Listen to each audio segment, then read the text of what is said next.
Hello everybody and welcome back to Takshashila classes. My name is Vasundhara and आज हम बात करने वाले हैं एक बहुत ही इंटरेस्टिंग, बहुत ही अनयूजुअल टॉपिक की ग्रामर में, जिसका नाम है इन्वर्जन।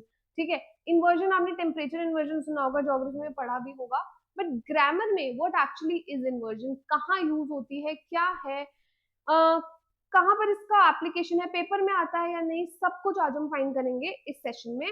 तो लेट्स क्विकली बिगिन। देखिए, मैंने आपको एग्जाम्पल के तौर पे यहाँ लिखवाया भी है, never have I ever, hardly had I, इस तरीके से सेंटेंसेस स्टार्ट करते हैं जब हम, क्या उसका पर्पस है।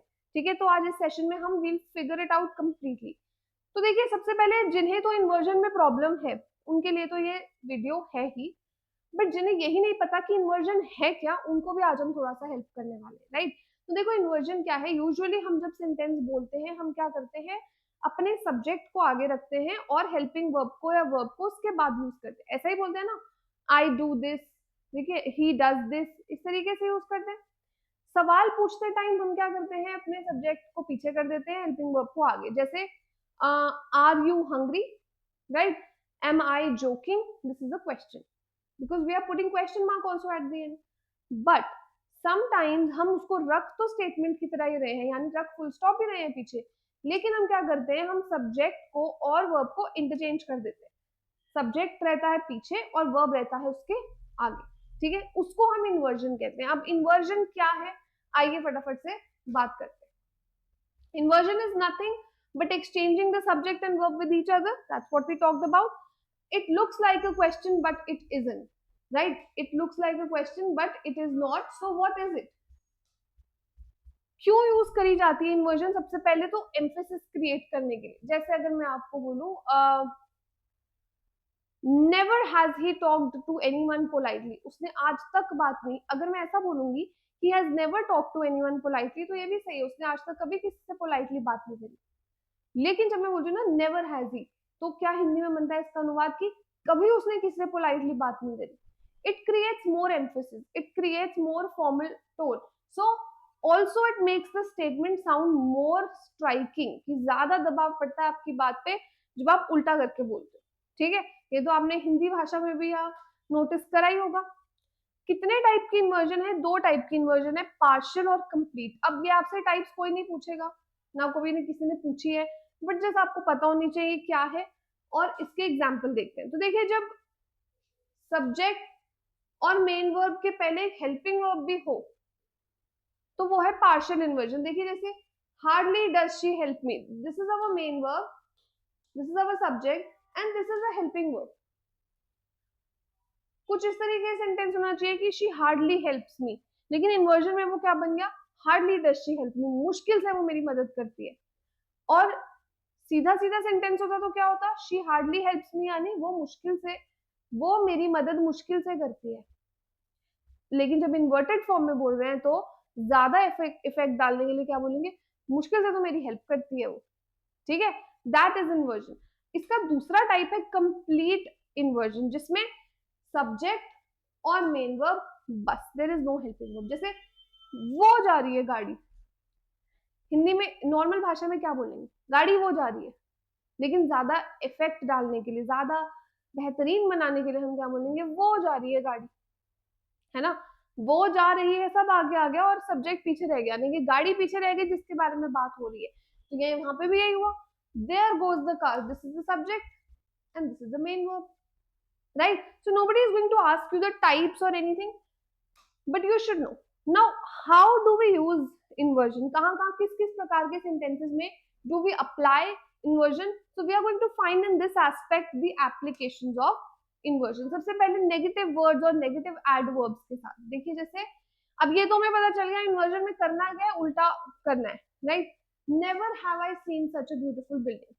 Now the the statement would have been I have never seen, मैंने कभी भी इतनी सुंदर बिल्डिंग नहीं देखी।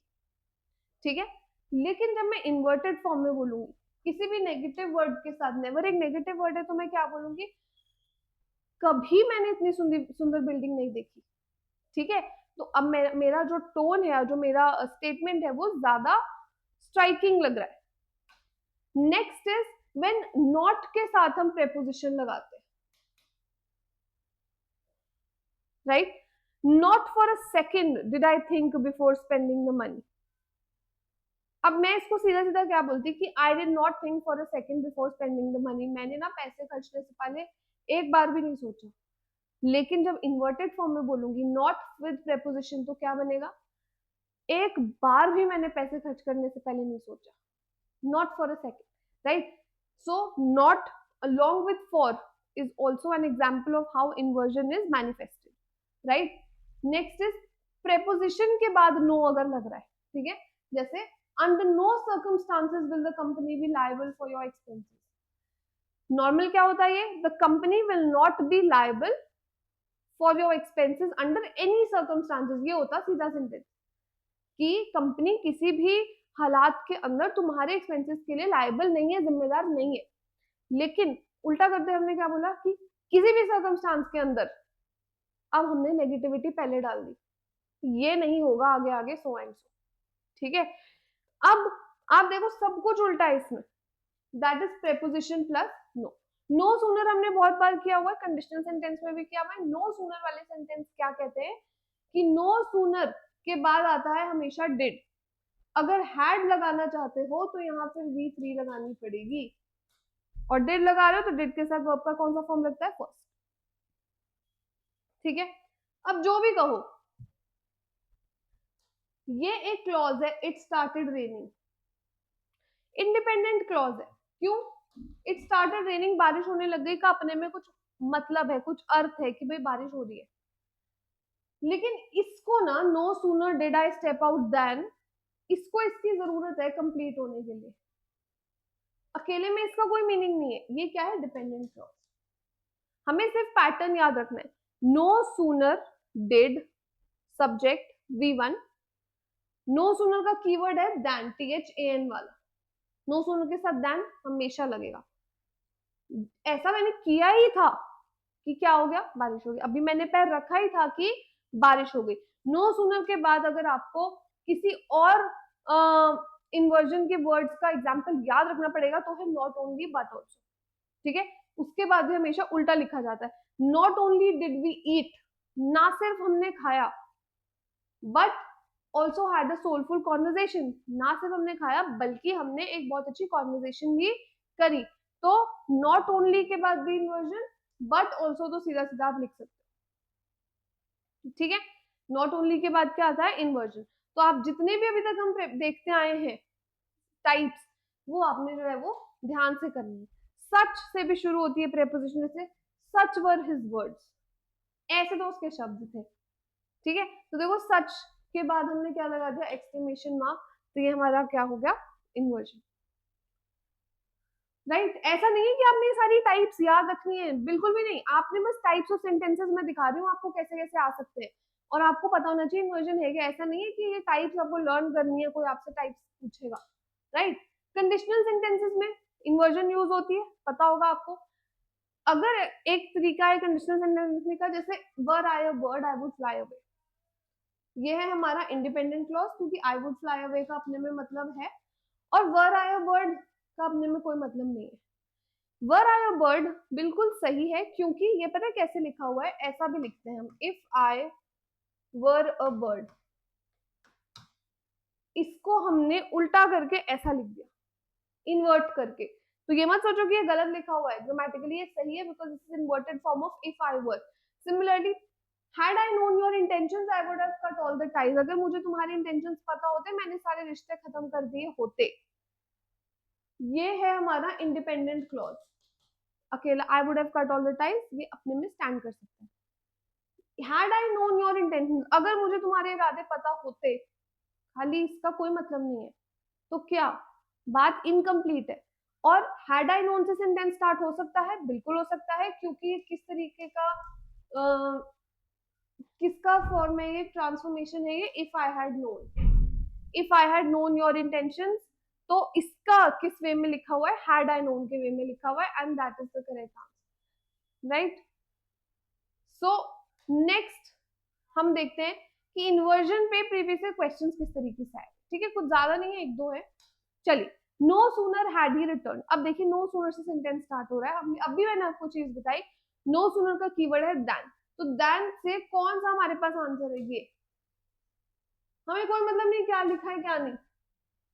अगर मान लो देन से 2-3 होते ऑप्शन ऑफ, फिर आगे का हमें देखना पड़ता, बट हमारे पास देन के अलावा कोई ऑप्शन ही नहीं है। एज सुन एज के साथ कोई कीवर्ड नहीं है, हार्डली के साथ है व्हेन, और नो सूनर के साथ देन, ये आपने याद रखना, ठीक है जी।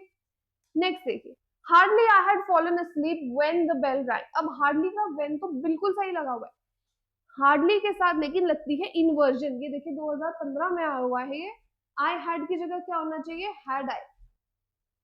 Hardly had I fallen asleep, मुश्किल से मैं अभी सोई थी कि बेल बज गई, ठीक है, तो इन्वर्जन जो है वो नेसेसरी है।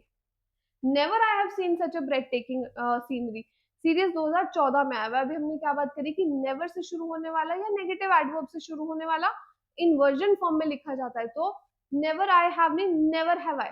आप सब गेम्स भी खेल चुके हो, ये नेवर हैव आई एवर ऐसा बोलते हो ना, उल्टा बोलते हो, हैव आई हैव नहीं बोलते, राइट, क्योंकि नेवर से स्टार्ट होने वाले जितने भी सेंटेंसेस हैं वो इन्वर्टेड फॉर्म में होंगे, ठीक है। लास्ट क्वेश्चन ये है, ये आप मुझे कमेंट सेक्शन में बताएंगे, ये किसी प्रीवियस ईयर का नहीं है, मैंने अपने आप से डाला है, आप मुझे बताइए। Dash in the US embassy for long time Mr. Gupta has met many prominent personalities, prominent is famous, like known, obvious, so what is the answer, he has been, having been, had he been, और having had। देखिए ये एक independent clause है और ये एक dependent clause है, तो ये कभी सीधा तो होगा नहीं, ठीक है, ये डिपेंडेंट है। तो आप मुझे बताइए इसका आंसर क्या होगा, कमेंट सेक्शन में लिखिए। और इसी के साथ हमारा इन्वर्जन जो है वो होता है खत्म। आई होप आपको ये लेक्चर समझ में आया, आपको अच्छा लगा। And if you want any other videos, other topics that you want, you can definitely let me know in the comment section. I will help you out with everything you need. I'll see you guys next time. तब तक के लिए take care and जय हिंद।